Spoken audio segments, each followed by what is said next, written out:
नमस्कार मेरे प्यारे बच्चों। जैसा कि आप सभी को पता है यूपी ट्रिपल एससी पेट का एग्ज़ाम ख़त्म होने के लिए बहुत ही अच्छा रिस्पांस आ रहा है बच्चों का। बच्चों को बहुत संघर्ष करना पड़ रहा है, ट्रेन में, बसों में जिस तरह से भीड़ दिख रही है।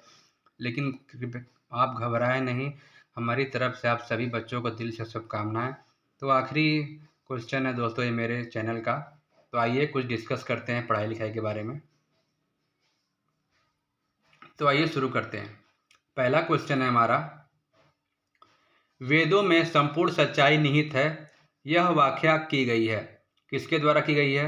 हमारे पास चार ऑप्शन दिए हुए हैं, स्वामी विवेकानंद द्वारा, या स्वामी दयानंद जी द्वारा, या स्वामी श्रद्धानंद जी द्वारा, या एस राधाकृष्णन द्वारा। हमारे पास चार ऑप्शन हुए हैं, इसका करेक्ट आंसर हो जाएगा स्वामी दयानंद जी द्वारा। स्वामी दयानंद जी द्वारा वेदों में संपूर्ण सच्चाई निहित है, यह व्याख्या की गई है। आइए मेरे प्यारे बच्चों आगे बढ़ते हैं।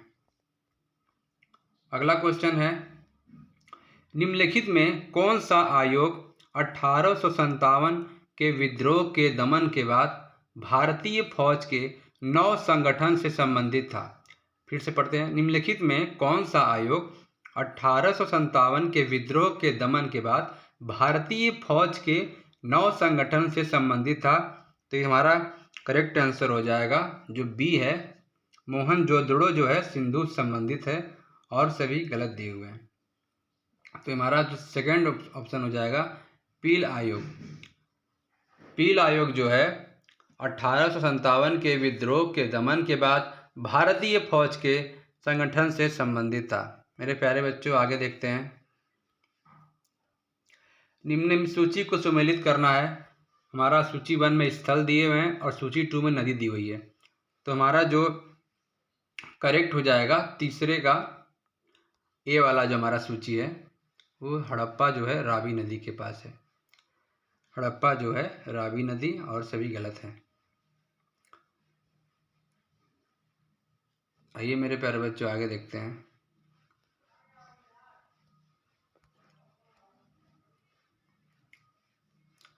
मुगल काल की राजभाषा हिंदी कौन सी थी? मुगल काल की राजभाषा कौन सी थी? मुगल काल की राजभाषा कौन सी थी? तो चार ऑप्शन हमारे पास दिए हुए हैं, उर्दू, हिंदी, अरबी, फारसी। तो मुगल काल की सभी को पता होगा उस समय की भाषा फारसी हुआ करती थी। तो फारसी जो है मुगल काल की राजभाषा थी। आइए मेरे प्यारे बच्चों आगे देखते हैं। सुमेलित करना है किसका संबंध किससे है। चार ऑप्शन दिए हुए हैं, जीजाबाई शिवाजी की माता, समर्थ रामदास शिवाजी के आध्यात्मिक गुरु, शाहजी भोसले शिवाजी के पिता, और चौथा ऑप्शन दिया हुआ है दादाजी कोंडदेव शिवाजी के संरक्षक। इसका जो हमारा करेक्ट आंसर हो जाएगा ए, हमारा जो है करेक्ट आंसर हो जाएगा। तो मतलब करेक्ट का मतलब ये हो गया कि जीजाबाई जो है हमारे शिवाजी की माता हो गई। बी हमारा करेक्ट आंसर हो जाएगा पहला। आगे बढ़ते हैं मेरे प्यारे बच्चों।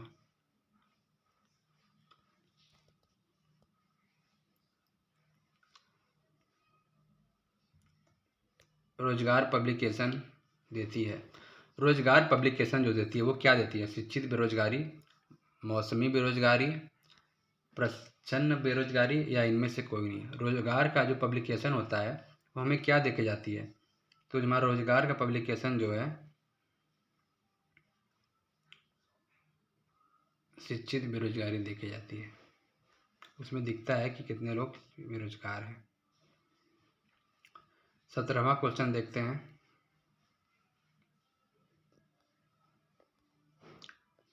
मेरे प्यारे बच्चों 17वां क्वेश्चन देखते हैं। भारतीय राष्ट्रीय आय की गणना निम्नलिखित में से किसके द्वारा की जाती है? भारतीय राष्ट्रीय आय की गणना निम्नलिखित में किसके द्वारा की जाती है? हमारा केंद्रीय सांख्यिकी संगठन द्वारा। भारतीय राष्ट्रीय आय की गणना केंद्रीय सांख्यिकी संगठन के द्वारा की जाती है। आइए मेरे प्यारे बच्चों आगे देखते हैं। 18वां हमारा क्वेश्चन है, अवमूल्यन का उद्देश्य होता है। अवमूल्यन का मुख्य उद्देश्य क्या होता है? अवमूल्यन का मुख्य उद्देश्य होता है निर्यात को प्रोत्साहित करना। अवमूल्यन का मुख्य उद्देश्य निर्यात को प्रोत्साहित करना होता है। आइए मेरे प्यारे बच्चों आगे देखते हैं। 19वां हमारा क्वेश्चन है, भारत में हरित क्रांति का सर्वाधिक प्रभाव किस फसल पर पड़ा है? भारत में हरित क्रांति का सर्वाधिक प्रभाव किस फसल पर पड़ा है? हमारे पास 4 ऑप्शन दिए हुए हैं, गेहूं, मक्का, धान, ज्वार। तो हमारा जो है गेहूं जो है हरित क्रांति का सर्वाधिक प्रभाव फसल पर पड़ा है। हरित क्रांति में हमारा गेहूं प्रमुख है। 20वां क्वेश्चन देखते हैं मेरे प्यारे बच्चों, वस्तु और सेवा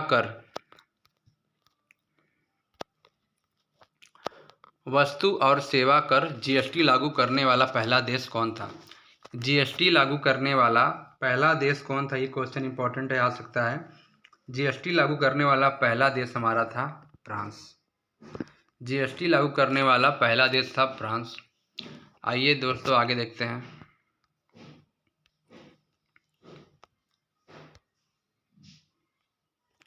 जीएसटी लागू करने वाला पहला देश था फ्रांस।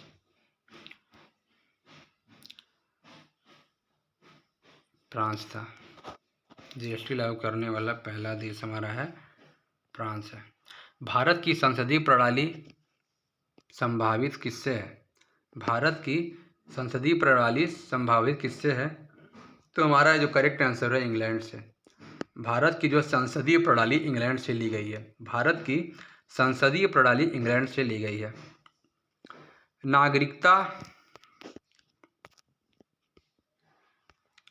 नागरिकता के लोप होने का एक नियम है। नागरिकता के लोप होने का एक नियम क्या है? परिवार से बिछड़ जाने पर, देशद्रोह का अपराध सिद्ध हो जाने पर, भ्रमण के लिए विदेश जाने पर, शिक्षा के लिए विदेश जाने पर।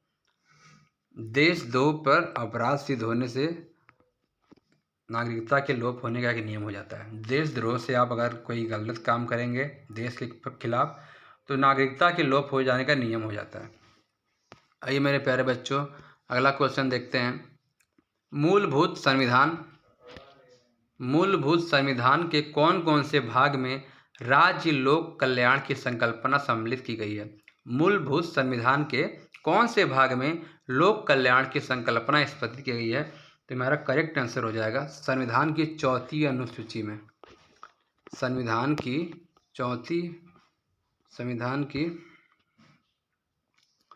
इसका जो करेक्ट आंसर हो जाएगा मेरे प्यारे बच्चों, संविधान की 4वीं अनुसूची में जो है मूलभूत संविधान के राज्य लोक कल्याण की संकल्पना सम्मिलित की गई है। आइए आगे देखते हैं। कुछ क्वेश्चन छूट रहे हैं, पहले उनको भी क्लियर कर लेते हैं। हमारा 7वां क्वेश्चन मेरे प्यारे बच्चों, 1935 के भारत सरकार अधिनियम की कौन सी एक विशेषता नहीं थी? 1935 के भारत सरकार की अधिनियम की कौन सी एक विशेष व्यवस्था नहीं थी? 7वां जो हमारा केंद्र के साथ ही राज्यों का द्वैध शासन। केंद्र के साथ ही राज्यों के द्वैध शासन भारत सरकार अधिनियम की एक विशेषता नहीं थी। आइए मेरे प्यारे बच्चों आगे देखते हैं। भारत एवं पाकिस्तान का विभाजन किस योजना के अंतर्गत हुआ था? भारत एवं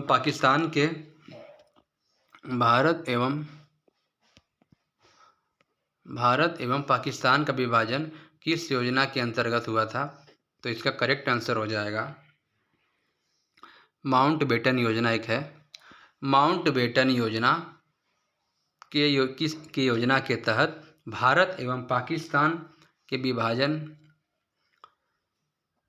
के तहत हुआ था? आइए आगे देखते हैं। 8वां क्वेश्चन है हमारा माउंट योजना। 9वां देखते हैं। ब्रिटिश हाउस ऑफ कॉमन्स चुनाव ब्रिटिश हाउस ऑफ कॉमन्स का चुनाव जिस प्रथम भारतीय ने लड़ा वो थे। ब्रिटिश हाउस कॉमन्स का चुनाव किस भारतीय ने लड़ा था? करेक्ट आंसर हो जाएगा दादा भाई नौरोजी जी ने ब्रिटिश हाउस ऑफ कॉमन्स का चुनाव प्रथम भारतीय होकर लड़ा था। आइए मेरे प्यारे बच्चों आगे देखते हैं। संगमरमर क्या है? संगमरमर क्या है? हमारा जो संगमरमर है कायांतरित चट्टान है। संगमरमर जो है कायांतरित चट्टान है। 13वां देखते हैं। 13वां क्वेश्चन क्या है हमारा, निम्नलिखित में कौन सा जोड़ा गलत है? 13वां देखिए हमारा, भुवनेश्वर महानदी, कोटा चंबल, जबलपुर नर्मदा, सूरत ताप्ती। तो हमारा जो भुवनेश्वर का जो एक महानदी नहीं है, ये जोड़ा गलत हो जाएगा। आइए मेरे प्यारे बच्चों आगे देखते हैं। भारत का अक्षांशीय फैलाव कहाँ तक है? भारत का अक्षांशीय फैलाव जो हमारा 8 डिग्री से 37 डिग्री न्यूटन तक है। आइए मेरे प्यारे बच्चों आगे देखते हैं। एंडीज पर्वत श्रेणी निम्नलिखित में से किस महाद्वीप में स्थित है? एंडीज पर्वत श्रेणी निम्नलिखित में से किस महाद्वीप से स्थित है? दक्षिण अफ्रीका में स्थित है। आइए आगे देखते हैं।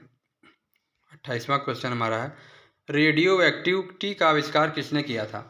रेडियो एक्टिविटी का आविष्कार किसने किया था? तो रेडियो एक्टिविटी का आविष्कार बैकरेल ने किया था। रेडियो एक्टिविटी का आविष्कार बैकरेल ने किया था। आइए मेरे प्यारे बच्चों आगे देखते हैं। भूपर्पटी में सर्वाधिक पाया जाने वाला तत्व है। भूपर्पटी में सर्वाधिक पाया जाने वाला तत्व हमारा है ऑक्सीजन। भूपर्पटी में सर्वाधिक पाया जाने वाला हमारा तत्व जो है ऑक्सीजन है। भूपर्पटी में सबसे अधिक पाया जाने वाला तत्व ऑक्सीजन है। हमारे शरीर की लघुत्तम हड्डियां पाई जाती कहाँ हैं? नाक में, कान में, पैर के अंगूठे में, नाक में, कान में। शरीर की सबसे लघुत्तम हड्डी कहाँ पाई जाती है?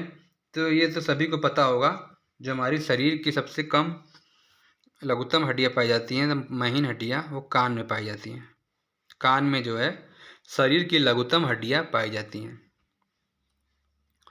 आइए देखते हैं, इधर तो मैथ के क्वेश्चन है, आगे बढ़ते हैं। मैथ से घबराना नहीं है, मैथ भी बहुत ही इम्पोर्टेंट होते हैं लाइफ में। इधर हमारा 24वां क्वेश्चन है, जिले की पुलिस व्यवस्था का प्रमुख सोर्स होता है। जिले की पुलिस व्यवस्था का प्रमुख कौन होता है? जिले की पुलिस का प्रमुख व्यवस्था का कौन होता है? 24वें का हमारा पुलिस अधीक्षक जो हमारे होते हैं, वो जिले की पुलिस के व्यवस्था के प्रमुख होते हैं। पुलिस अधीक्षक जो होते हैं हमारे, पुलिस अधीक्षक जो हमारे होते हैं, एसपी जो होते हैं, जिले की पुलिस व्यवस्था का प्रमुख होते हैं। निम्नलिखित में कौन सा ऐसा राज्य है जहां पंचायती राज संस्था नहीं है?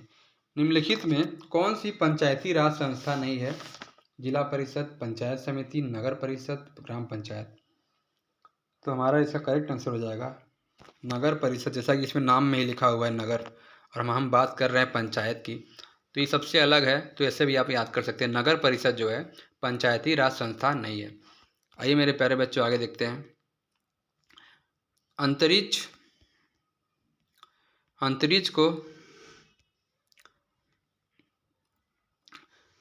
यात्री को आकाश रंग कौन सा दिखाई देता है? अंतरिक्ष यात्री को आकाश का रंग कौन सा दिखाई देता है? अंतरिक्ष यात्री को आकाश का रंग कौन सा दिखाई देता है?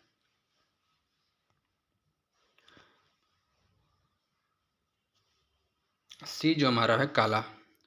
अंतरिक्ष यात्री को आकाश का रंग काला दिखाई देता है। 27वां हमारा क्वेश्चन हो जाएगा, झूठ का पता लगाने वाले यंत्र का नाम क्या होता है? झूठ का पता लगाने वाले यंत्र का नाम आप देख सकते हैं, 4 ऑप्शन दिए हुए हैं, पॉलीग्राफ, पायरोमीटर, और इधर हमारा है अगला क्वेश्चन होगा 27, गायरोस्कोप, काइमाग्राफ।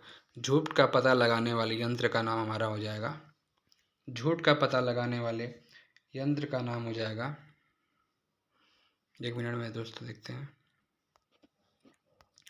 झूठ का पता लगाने वाले यंत्र का नाम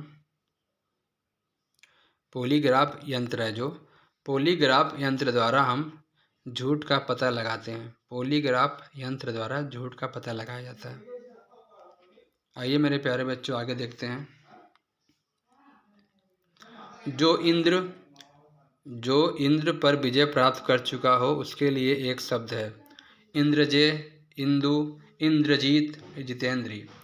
जो इंद्र पर विजय प्राप्त कर लिया हो उसके लिए हम इंद्रजीत भी कहते हैं। जैसा कि मेघनाथ रामायण में हमेशा इंद्रजीत अपने आप को नाम रखा, क्योंकि उसने इंद्र पर विजय प्राप्त कर ली है।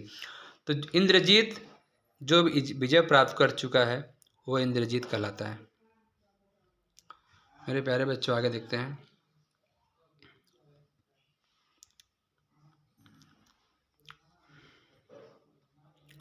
भारत के नए मुख्य चुनाव आयुक्त कौन बने हैं?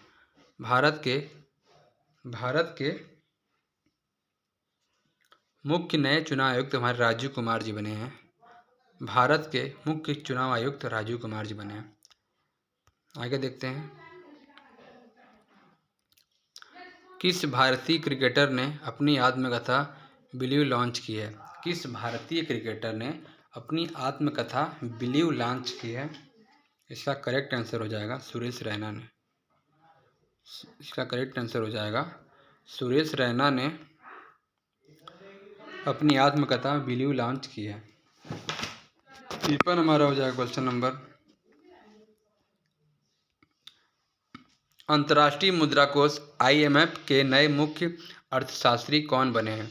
अंतर्राष्ट्रीय मुद्रा कोष IMF के नए मुख्य अर्थशास्त्री कौन बने हैं? हमारा जो करेक्ट आंसर हो जाएगा पियरे ओलियर गैरिचस। पियरे ओलियर गैरिचस जो हमारे हैं अंतर्राष्ट्रीय मुद्रा कोष IMF के नए मुख्य अर्थशास्त्री बने हैं। आगे देखते हैं। प्रतिवर्ष विश्व ब्रेल दिवस कब मनाया जाता है? प्रतिवर्ष विश्व ब्रेल दिवस कब मनाया जाता है? तो हमारे पास दो ऑप्शन दिए हैं, 2 जनवरी, 3 जनवरी या 4 या 5। तो हमारा करेक्ट आंसर हो जाएगा प्रतिवर्ष विश्व ब्रेल दिवस कब मनाया जाता है? प्रतिवर्ष विश्व ब्रेल दिवस कब मनाया जाता है? इसका करेक्ट आंसर हो जाएगा 4 जनवरी को ब्रेल दिवस मनाया जाता है। 4 जनवरी को ब्रेल दिवस मनाया जाता है। 4 जनवरी को ब्रेल दिवस मनाया जाता है। जनवरी 2022 को देश के 73वें शतरंज ग्रैंड मास्टर कौन बने? जनवरी 2022 को देश के 73वें ग्रैंड शतरंज मास्टर कौन बने? इसका हमारा करेक्ट आंसर हो जाएगा भरत सुब्रमण्यम जी बने। बिहू किस राज्य का लोक नृत्य है? बिहू किस राज्य का लोक नृत्य है? बिहू महाराज किस राज्य का लोक नृत्य है? आइए मेरे प्यारे बच्चों, आगे देखते हैं।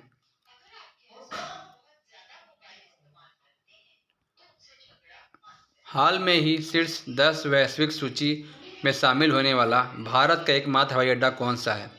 हाल में ही शीर्ष 10 वैश्विक सूची में शामिल होने वाला भारत का पहला हवाई अड्डा, एकमात्र हवाई अड्डा चेन्नई हवाई अड्डा है। चेन्नई हवाई अड्डा दोस्तों भारत के 10वीं सूची में शामिल होने वाला भारत का एकमात्र हवाई अड्डा है। आइए मेरे प्यारे बच्चों, आगे देखते हैं। हाल ही में नुसंतरा को देश के अपनी राजधानी घोषित किया। हाल में ही में नुसंतरा को किस देश ने अपनी राजधानी घोषित किया? इंडोनेशिया ने नुसंतरा को देश की राजधानी घोषित किया। नुसंतरा ने देश की राजधानी घोषित किया।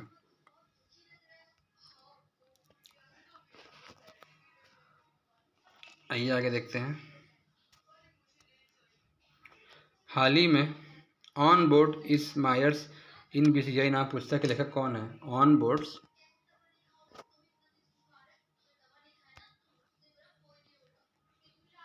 On board my years in BCCI नामक पुस्तक के लेखक कौन थे? इसका करेक्ट आंसर हो जाएगा रत्नाकर सेठी जी। रत्नाकर सेठी जी हमारे जो हैं on board my years in BCCI नामक पुस्तक के लेखक थे। अगर मेरी वीडियो पसंद आई है तो लाइक करें, सब्सक्राइब करें और ये मॉडल क्वेश्चन आपको सारे क्वेश्चन एग्जाम में आ जाएं। भगवान से ही शुभकामनाएं। सभी को धन्यवाद।